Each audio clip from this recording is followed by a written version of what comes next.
তোমার প্রেমে এই মন জুড়াবো, এই পৃথিবীতে যতদিন বাঁচবো নবী তোমাকে শুধু ভালোবাসবো।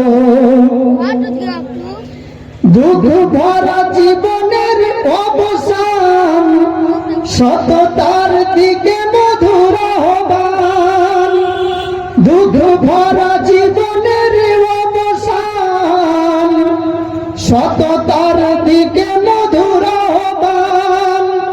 তোমারি জ্ঞানে বেকুল প্রাণী, তোমারি জ্ঞানে বেকুল প্রাণী অসন্তরিদয়ে শান্তি পাবো। এই পৃথিবীতে যতদিন বাঁচবো নবী তোমাকে শুধু ভালোবাসবো।